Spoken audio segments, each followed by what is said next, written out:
செயல்படுத்துவதற்கான விரிவான திட்டங்களையும் இந்த அரசு இந்த சட்டமன்ற கூட்டத்தொடரில் வெளியிடுமா அல்லது புதியதாக அமைக்கப்பட்டுள்ள வருவாய் மேம்பாட்டு குழுவின் அறிக்கைக்காக காத்திருக்குமா? மாண்புமிகு பேரவைத் தலைவர் அவர்களே, வேளாண்மை என்பது பூமி தாயின் மேனியில் பூமாதேவியின் மேனியில் மரகத போர்வை போர்த்தி அழகு பார்க்கும் அதிசயம், பச்சை கம்பளம் விரித்து கண்களை குளிர்விக்கும் ஓவியம்.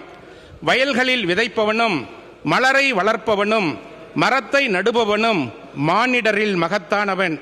பொன்னை புதையுங்கள், அது பருவம் முடிந்தாலும் அப்படியே இருக்கும். ஆனால் நெல்லை விதையுங்கள், அது பன்மடங்காக பெருகி பலன் தரும் என்றார் ஆங்கில புலவர் எட்வர்ட். தமிழ் புலவர் திருவள்ளுவரோ எல்லாவற்றுக்கும் மேலாக சுழன்றும் ஏர் பின்னது உலகம் என்று உலகையே ஏருக்கு பின் நிறுத்தி உழவை முன்னிறுத்தி பெருமை சேர்த்தார்கள்.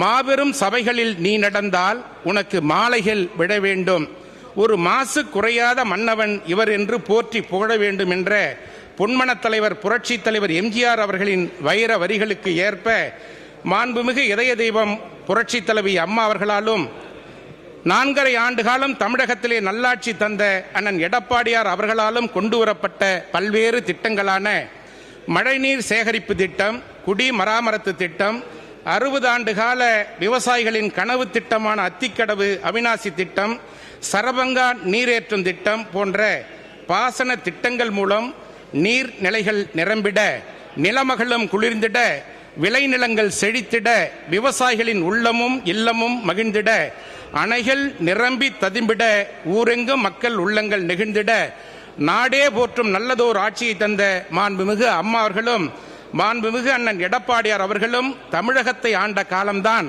தமிழகம் விவசாயிகளின் பொற்காலமாக போற்றப்பட்டது. மாண்புமிகு பேரவைத் தலைவர் அவர்களே, தமிழ்நாட்டின் மொத்த பொருளாதார மதிப்பில் விவசாயம் மற்றும் விவசாயம் சார்ந்த முதன்மை துறைகளின் பங்கு 13% மட்டுமே. ஆனால் சுமார் 42% மக்கள் தங்கள் வாழ்வாதாரத்திற்கு முதன்மை துறையையே நம்பி உள்ளனர். எனவே விவசாயம் சார்ந்த முதன்மை துறை வளர்ச்சி அடைந்தால்தான் நம் மாநிலத்தின் பெரும்பகுதி மக்கள் பயன்பெற முடியும். அத்தகைய முதன்மை துறைக்கு அரசு மிகுந்த முக்கியத்துவம் அளிக்க வேண்டும். இந்த ஆட்சி பொறுப்பேற்ற பின்பு கூட்டுறவு சங்கங்களில் பயிர்க்கடன் தள்ளுபடி செய்வதற்கான அரசாணையை வெளியிட்டது.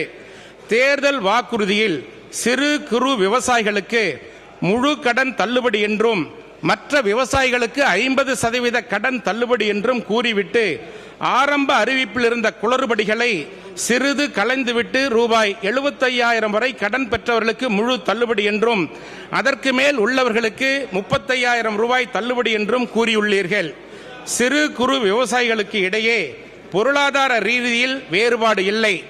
சிலர் 1 ஏக்கருக்கு கடன் பெறலாம், சிலர் 2 ஏக்கருக்கு கடன் பெறலாம். பயிர்களுக்கு பயிர் கடன் தொகை வேறுபடும். எனவே சிறு குறு விவசாயிகளிடையே பாகுபாடு பார்ப்பது சரியல்ல. உதாரணமாக 75,000 கடன் பெற்ற ஒரு சிறு விவசாயிக்கு 75,000 ரூபாய் தள்ளுபடி கிடைக்கும். ஆனால் 80,000 ரூபாய் கடன் பெற்ற ஒரு சிறு விவசாயிக்கு 35,000 தான் கிடைக்கும். இந்த பாகுபாடு தவிர்க்கப்பட வேண்டும்.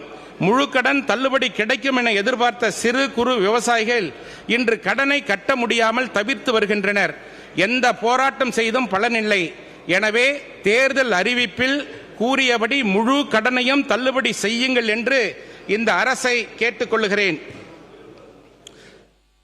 தமிழகத்தின் வளர்ச்சிக்கும் சீர்திருத்தங்களுக்கும் வித்திட்டவர்கள் தந்தை பெரியார், பேரறிஞர் அண்ணா. ஒடுக்கப்பட்டவர்களுக்காகவும் ஒதுக்கப்பட்டவர்களுக்காகவும் பாடுபட்டவர் புரட்சி தலைவர் எம்ஜிஆர். சமூகத்தில் சதிகளாலும் சாதிகளாலும் புறக்கணிக்கப்பட்டவர்களை அன்புக்கரம் கொண்டு அரவணைத்தவர் மாண்புமிகு அம்மா அவர்கள். விவசாயிகளின் உணர்வுகளை உணர்ந்து செயல்பட்டவர் அண்ணன் எடப்பாடியார் அவர்கள். 1981 சிறு குறு விவசாயிகளுக்கு இலவச மின்சாரம் முதன்முதலாக அளித்தவர் இதய தெய்வம் புரட்சி தலைவர் எம்ஜிஆர் அவர்கள். அண்ணன் எடப்பாடியாரின் ஆட்சி காலத்தில்தான் மும்முனை மின்சாரம் விவசாயிகளுக்கு வழங்கப்பட்டது.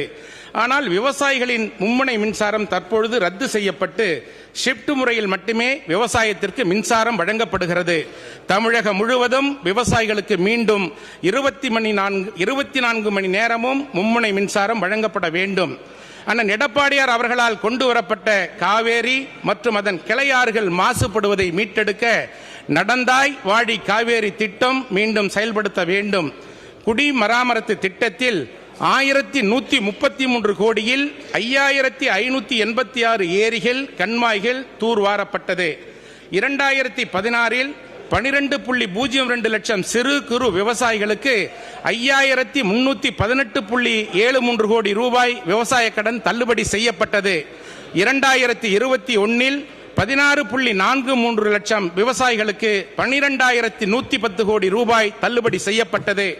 விவசாயிகளின் 60 ஆண்டுகால கனவு திட்டமான அத்திக்கடவு அவிநாசி திட்டம் 1652 கோடியில் 24,468 ஏக்கர் நிலங்கள் பாசன வசதி செய்து தரப்பட்டது.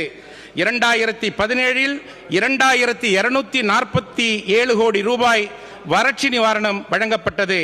மாண்புமிகு அம்மா அண்ணன் எடப்பாடியாரின் ஆட்சியில்தான் தமிழகம் உணவு தானிய உற்பத்தியில் இந்தியாவில் முதலிடம் பெற்று மத்திய அரசின் உயரிய விருதான கிருஷி கர்மான் விருதை தொடர்ந்து 6 ஆண்டுகள் பெற்ற மாநிலம் தமிழ்நாடு என்பதை இம்மாமன்றத்திலே பெருமையோடு பதிவு செய்கிறேன்.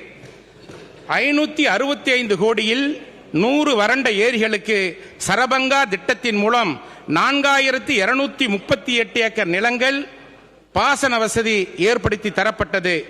டெல்டா மாவட்டங்களை பாதுகாக்கப்பட்ட வேளாண் மண்டலமாக அறிவித்தது காவேரி காப்பாளன் அண்ணன் எடப்பாடியார் தான். இப்படி எண்ணற்ற சாதனைகள்.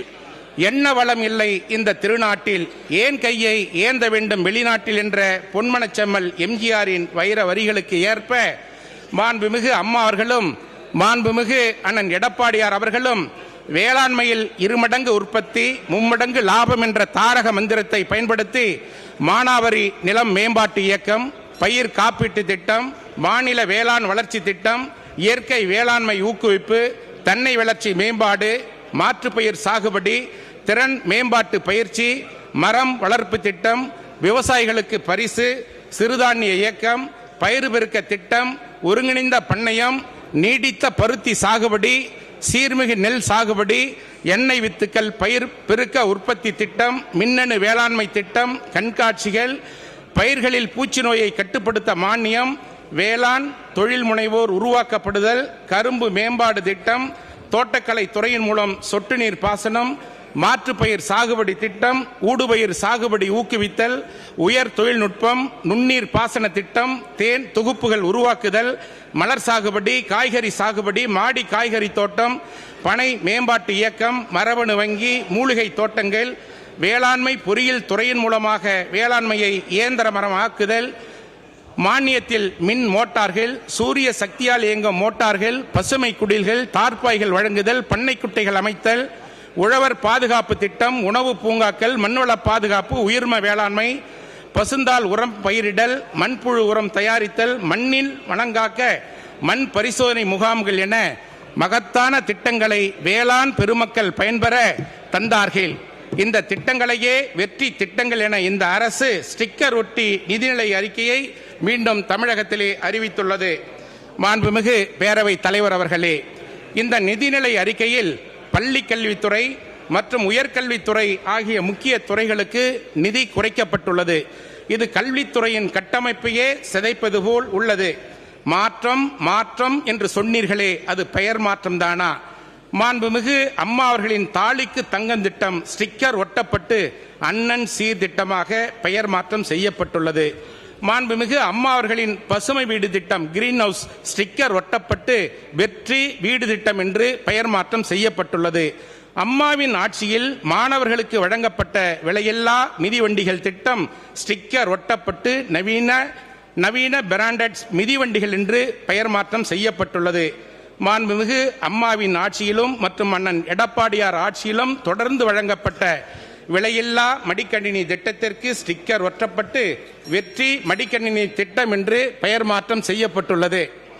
மாண்புமிகு அம்மா அண்ணன் எடப்பாடியார் ஆகியோரின் ஆட்சியில் வழங்கப்பட்ட மகளிர்களுக்கான விலையில்லா ஆடுகள் வழங்கிய திட்டத்திற்கு ஸ்டிக்கர் ஒட்டப்பட்டு வெற்றி மகளிர் ஆடுகள் வளர்ப்பு திட்டம் என்று பெயர் மாற்றம் செய்யப்பட்டுள்ளது. ஸ்டிக்கர் ஒட்டப்பட்டது என்பது எடுத்து அவைக்குள் நீக்கப்படும். மாண்புமிகு அம்மா மாண்புமிகு எடப்பாடியார் அவர்கள் ஆட்சியில் வழங்கப்பட்ட